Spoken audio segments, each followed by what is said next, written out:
রায়টাও যাতে দ্রুত সময়ে আইনি প্রসিডিং কমপ্লিট করে যাতে রায় কার্যকর করা হয়। আপনারা দেখেছেন যে আজকে বাংলাদেশের আলোচিত ধর্ষণ এবং হত্যা এর জাজমেন্ট হয়েছে। রামেশ হত্যা এবং ধর্ষণে দুইজন আসামি ছিল, তাদেরকে সর্বোচ্চ সাজা দিয়েছেন মৃত্যুদণ্ড বিজ্ঞ আদালত।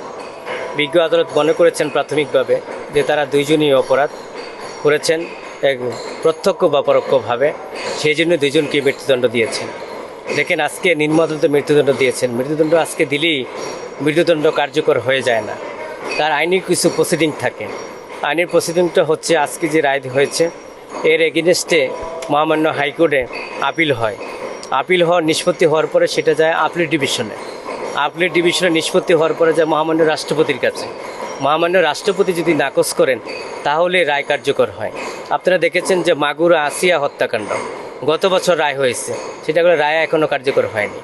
এবং এই যে লেন্ডি প্রসেস, যে আইনের প্রক্রিয়াধীন, এই লেন্ডি প্রসেসে মানুষ নিরুৎসাহিত হয় এবং মামলা করতে, এবং বিশেষ করে সঠিক সময়ে জাজমেন্ট হয় না এবং রায় কার্যকর হয় না।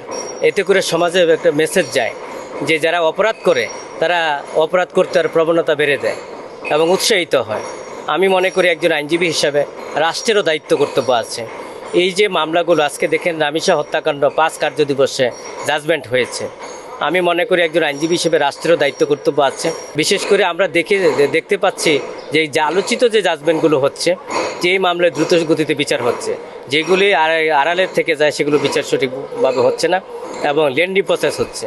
এই মামলাগুলো এই রামিসা হত্যাকাণ্ডের মতন দ্রুত বিচার আইনে দ্রুত সময়ে যদি নিষ্পত্তি করা যায় এবং দ্রুত রায় কার্যকর করা যায়, তাহলেই সমাজে একটা মেসেজ যাবে যে এই ধরনের অপরাধ কেউ করার সে সাহস পাবে না, প্রবণতা বাড়বে না। আর যদি লেন্ডি প্রসেস হয় যে আপনার বিচার প্রক্রিয়ায় বা রায় প্রক্রিয়ায়, তাহলে অপরাধ যারা করে তাদের অপরাধ প্রবণতা বেড়ে যায় এবং তারা উৎসাহিত বোধ করে।